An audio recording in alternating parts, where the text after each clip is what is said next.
السلام عليكم ورحمة الله تعالى وبركاته.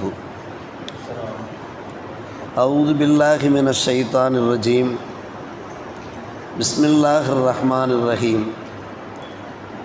إذ يغشيكم النعاس أمنة منه وينزل عليكم من السماء ماء ليطهركم به ويذهب عنكم رجز الشيطان وليربط على قلوبكم ويثبت به الأقدام. آمنا بالله صدق الله مولانا العلي العظيم. அல்லாஹ் உங்களுக்கு சிற்றுறக்கத்தை நிம்மதி தரக்கூடியதாக ஆக்கினான். விண்ணிலிருந்து அல்லாஹ் உங்களுக்கு மழையை பொழிய செய்தான். அதன் மூலம் உங்களை பரிசுத்தப்படுத்தவும் சைத்தானுடைய அசுத்தத்தை அகற்றவும் உங்களுடைய உள்ளங்களில் உறுதியை ஏற்படுத்தவும் உங்களுடைய பாதங்களை தரிபடுத்தவும் அல்லாஹ் மழையை பொழிய செய்தான் என்று அல்லாஹ் ரப்புல் ஆலமீன் சூரத்துல் அன்ஃபால் 8ஆம் அத்தியாயத்தில் 11ஆம் வசனமாக பதிவு செய்திருக்கிறான். பத்ர் போர்க்களத்தில் நடைபெற்ற நிகழ்ச்சிகளை அல்லாஹ் நமக்கு ஞாபகப்படுத்துகிறான். பத்ர் போர்க்களத்தில் போர் முனையிலே முஸ்லீம்கள் இருக்கிறார்கள். ஒரு பக்கம் அவர்கள் குறைந்த எண்ணிக்கையில், மறுபக்கம் பார்த்தோம் என்றால் அவர்கள் முகாமிட்டிருக்கக்கூடிய அந்த பகுதி இருக்கிறது, அது சதுப்பு நிலமாக இருக்கிறது. சதுப்பு நிலமாக இருந்த காரணத்தினாலே தண்ணீர் பிரச்சனை இருந்தது. குடிக்க குளிக்க அத்தியாவசிய தேவைகளை பூர்த்தி செய்ய அவர்களுக்கு நீர் ஆதாரம் இல்லாமல் இருந்தது. ஒரு வகையான ஒரு மனசோர்வு அவர்களுக்கு ஏற்பட்டது. அல்லாஹ்விடத்திலே அவர்கள் கரம் ஏந்தினார்கள். அல்லாஹ் 2 வகையான நேமத்துகளை அவர்களுக்கு வழங்கினான். ஒரு நேமத் சிற்றுறக்கத்தை தந்தான், சிறு தூக்கத்தை தந்தான். மற்றொரு நேமத்து என்னவென்றால் பெருவாரியான மழையை அல்லாஹ் பொழிய செய்தான். அந்த சிற்றுறக்கம் மூலமாக அவர்களுக்கு ஒரு அமனா ஏற்பட்டது, மன அமைதி ஏற்பட்டது, உத்வேகம் ஏற்பட்டது. அசந்து தூங்கினார்கள். போர் தொடங்குவதற்கு முன்னாலே நிம்மதியாக தூங்கினார்கள். பெருமானார் ரசூலே கரீம் ஸல்லல்லாஹு அலைஹி வஸல்லம் அவர்கள் மட்டும் கண் விழித்திருந்தார்கள். அவர்கள் அல்லாஹ்விடத்தில் துவா செய்தவாறு இருந்தார்கள். அல்லாஹ் வெற்றிக்கனியை பறித்து தந்தான். அவர்கள் தூங்கி விழித்ததற்கு பின்னாலே அதன் மூலமாக அவர்களுக்கு ஒரு மன நிம்மதி, மன நிறைவு ஏற்பட்டது. எதிரிகளை உத்வேகத்தோடு தாக்குகின்ற ஒரு பலமும் அவர்களுக்கு கிடைத்தது. தூக்கத்திலே அப்படிப்பட்ட ஒரு பரக்கத்து இருக்கிறது, ஒரு நிம்மதி இருக்கிறது. இது ஒரு நேமத். மற்றொரு நேமத், அல்லாஹ் பெருவாரியான மழையை பொழிய செய்ததனுடைய ஒரு பரக்கத்தின் காரணமாக முஸ்லிம்கள் முகாமிட்டிருந்த அந்த ஏரியா இருக்கிறதே, அந்த ஏரியா பலப்பட்டு விட்டது. அங்கே இருந்த அசுத்தங்கள், சகதிகள் எல்லாம் அடித்து கொண்டு சென்று விட்டன. பூமி உறுதியாகிவிட்டது. அருகே இருந்த அந்த குளம், குட்டைகளெல்லாம் தண்ணீர் நிரம்பிவிட்டது. மிகவும் நல்ல முறையில் அவர்கள் போர் செய்கின்ற ஒரு சந்தர்ப்பம் கிட்டியது. ஆனால் எதிரிகள் முகாமிட்டிருந்த பகுதி என்ன ஆனது என்று கேட்டால், இங்கே அடித்து சென்ற அந்த சகதிகள் பூரா அங்கே சென்று சேர்ந்து விட்டது. சகதிகளில் அவர்கள் சிக்கி கொண்டு விட்டார்கள். மிகவும் சிரமப்பட்டு போனார்கள். அவர்களுக்கு தண்ணீரும் கிடைக்கவில்லை. தண்ணீர் சென்று விட்டது, அவருடைய ஏரியாவிலிருந்து சென்று விட்டது. பின்பு முஸ்லீம்களே அவர்களுக்கு தண்ணீர் கொடுத்து உதவ வேண்டிய ஒரு நிலையெல்லாம் உருவான வரலாற்றை நாம் கேள்விப்பட்டிருக்கிறோம். இங்கே அல்லாஹ் ரப்புல் ஆலமீன் தக்க சமயத்தில் மூமினான, முஸ்லீமான, முத்தக்கீனான அந்த மக்களுக்கு எப்படி உதவுகிறான் பாருங்கள். உறக்கம் என்பது உண்மையிலேயே நமக்கு அது ஒரு அருமருந்தாக இருக்கிறது. நோயாளிகளை பார்த்து வைத்தியர்கள் சொல்வார்கள், அவர் நல்ல தூங்கச் செய்யுங்கள் என்று சொல்வார்கள். தூங்கி எழுந்தால் போதும் என்று.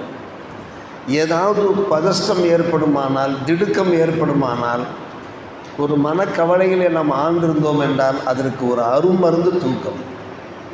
நல்ல முறையில் தூங்கி எழுந்தாலே ஒரு மனசில் ஒரு தெளிவு உண்டாகும். அடுத்து நாம் என்ன செய்வது என்பதற்கான ஆலோசனைகள், தீர்வுகள் நமக்கு கிடைக்கும். இது அனுபவபூர்வமான உண்மை, அருமை சகோதரர்களே. எனவே அந்த தூக்கம் மூலமாக அவர்களுடைய பதஷ்டம் தணிக்கப்பட்டது, அவருடைய திடுக்கம் போக்கப்பட்டது. மிகவும் உற்சாகமாக அவர்கள் எழுந்தார்கள் நாம் பார்க்கிறோம். எதிரிகளை பார்த்து அவர்கள் அச்சப்பட வேண்டிய அவசியம் ஏற்படவில்லை. இதை தாண்டி அந்த மலையினுடைய ஒரு பரக்கத்து பாருங்கள். அல்லாஹ் தொடர்ந்து சொல்லுகிறான், வயுதிஹிப அன்கும் ரிஜிஸ ஷைத்தானி.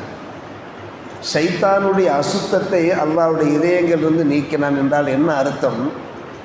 ஷைத்தான் முஸ்லீம்களுடைய மனங்களிலே சில ஊசலாட்டங்களை ஏற்படுத்தி கொண்டிருந்தான். என்ன ஊசலாட்டம்? நீங்கள் கலிமாவை சொல்லியிருக்கிறீர்கள், நீங்கள் அல்லல் படுகிறீர்கள். பாருங்கள், ஏகநாயனை மறுக்கின்ற அந்த காபிர்கள் எப்படிப்பட்ட ஒரு செல்வாக்கோடு இருக்கிறார்கள் பாருங்கள். மூமின்களுடைய உள்ளங்களில் அவன் போடுகிறான், அந்த நேரத்திலையும் போடுகிறான், எப்போதும் போடுவான், அப்போதும் போடுகிறான். கலிமாவை சொல்லியிருக்கக்கூடிய நீங்கள், அல்லாஹ் ரசூலுக்கு நெருக்கமானவர்கள் என்று சொல்லி கொண்டிருக்கக்கூடிய நீங்கள், உங்களுக்கு எப்படிப்பட்ட ஒரு அல்லல் ஏற்பட்டிருக்கிறது பாருங்கள். மழை பொழிவதற்கு முன்னாலே, சுற்றுறக்கம் ஏற்படுவதற்கு முன்னாலே சைத்தான்கள் முஸ்லிம்கள் சில பேருடைய மனங்களிலே போட்ட ஊசலாட்டங்கள். அல்லாஹ் சொல்லுகிறான், இந்த ஊசலாட்டங்களை எல்லாம் அகற்றுவதற்காக வேண்டிதான் உங்களுக்கு இது யுகஷிக்கும் நுவாஸ். நுவாஸ் என்றால் சிற்றுறக்கம். சிற்றுறக்கம் என்றாலும் சற்று நேரம் அவர்கள் தூங்கினாலும் கூட அந்த தூக்கத்தின் மூலமாக அவர்களுக்கு அமைதி ஏற்பட்டது. அமனா. அமனா என்றாலே மன அமைதி, மன நிம்மதி என்பது பொருளாகும். சாதாரணமாக பார்க்கலாம், நாம் மழை பொழிகின்ற போதும் தூக்கத்தின் போதும் ஒரு வகையான ஒரு மன நிம்மதி, ஒரு மனசாந்தி ஏற்படுவதை நாம் பார்க்கலாம். அதற்கு பின்பு அவர்கள் வெகுண்டு எழுந்தார்கள், வீறு கொண்டு எழுந்தார்கள் என்றெல்லாம் நாம் பார்க்கிறோம். அந்த சைத்தான்களுடைய அந்த ஊசலாட்டங்களும் போக்கப்பட்டது மட்டுமல்ல, அருமை சகோதரர்களே, தொடர்ந்து அல்லாஹ் சொல்லுகிறான், யுருபித்த வல எரிபத்த ஆலா குலூபிக்கு, உங்களுடைய உள்ளங்களை நன்கு திடப்படுத்தினான், உறுதிப்படுத்தினான் மட்டுமல்ல, உங்களுடைய பாதங்களையும் நிலைபெறச் செய்தான். சொப்பித்தபியே அகதாமக்கும், நிச்சயமாக இந்த போர் முனையிலே எதிரிகளை ஜெயிக்காமல் விடுவதில்லை என்கின்ற அளவுக்கு அவர்களுக்கு உள்ள உறுதி ஏற்பட்டதாக நாம் பார்க்கிறோம். இப்படி அல்லாஹ் ரப்புல் ஆலமீன் இந்த மழையின் மூலமாக, அந்த மழை பொழிந்ததனுடைய ஒரு பரக்கத்து என்ன ஆனது? குடிக்க, குளிக்க, அதே போன்று அத்தியாவசியமான அசுத்தங்களை சுத்தப்படுத்த, அசுத்தங்கள் ஏற்படும் அல்லவா, சுத்தப்படுத்த எல்லா வகையான வசதி வாய்ப்புகளும் அந்த பதில் போர்க்களத்தில் வைத்து அவர்களுக்கு ஏற்பட்டதாக வரலாறு கூறுகிறது. நமக்கு கிடைக்கின்ற ஒரு படிப்பினை என்னவென்று கேட்டால், அன்பான பெருமக்களே, அம்மக்கள் அல்லாஹ்வை நம்பினார்கள். ஏக இறைவன் மீது ஆழ்ந்த நம்பிக்கை கொண்டிருந்தார்கள், தவக்குல் ஈமான் கொண்டிருந்தார்கள். அந்த அல்லாஹ் நம்மை காப்பாற்றுவான், நம்மை பாதுகாப்பான் என்கின்ற அடிப்படையில் தானே தம்முடைய வீட்டிலிருந்து அவர்கள் கிளம்பி வந்தார்கள். தங்களுடைய மனைவி மக்களை எல்லாம் விட்டுவிட்டு அவர்கள் புறப்பட்டு வந்தார்கள் அல்லவா. அந்த இறை நம்பிக்கை குறையாமல் அவர்கள் பார்த்து கொண்ட காரணத்தினாலே அல்லாஹ் அவர்களை பார்த்து கொண்டான். இந்த இறை நம்பிக்கை வேண்டும் என்பதற்காக வேண்டிதான் அல்லாஹ் ரப்புல் ஆலமீன் அப்படிப்பட்ட ஒரு இக்கட்டான காலகட்டத்திலே அந்த மூமினான மக்களை பாதுகாத்த அல்லாஹ், உங்களுக்கும் இக்கட்டுகள் ஏற்படுகிற போது அல்லாஹ் உங்களை பாதுகாக்க மாட்டானா? உங்களுக்கு உதவ மாட்டானா? உங்களுக்கு துணையாக இருக்க மாட்டானா என்பதை உணர்த்து முகமாகத்தான் இந்த அற்புதமான வசனங்கள். இது யுகஷீக்கும் ஆச அமனத்தம் மின்ஹு யுனஸ்ஸில அலைக்கும் மினஸ் ஸமா. சிற்றுறக்கத்தை அல்லாஹ் உங்களுக்கு நிம்மதி தரக்கூடியதாக ஆக்கினான். உங்கள் மீது விண்ணிலிருந்து மழையை பொழிய செய்தான். அந்த மழை உங்களை சுத்தப்படுத்துகிறது மட்டுமல்ல, சைத்தானுடைய ஊசலாட்டுகளை அகற்றுகிறது மட்டுமல்ல, உங்களுடைய உள்ளங்களில் உறுதியை ஏற்படுத்துகிறது மட்டுமல்ல, உங்களுடைய பாதங்களையும் தரிப்படுத்தி உத்வேகத்தோடு நீங்கள் எதிரிகளை எதிர்கொண்டீர்களே, இந்த நேமத்தை நாம் தந்தோமே, இதை நீங்கள் நினைத்து பாருங்கள். இது என்று எங்கெல்லாம் வருகிறதோ அங்கே நினைத்து பாருங்கள் என்று அர்த்தம் வைக்கிறேன்.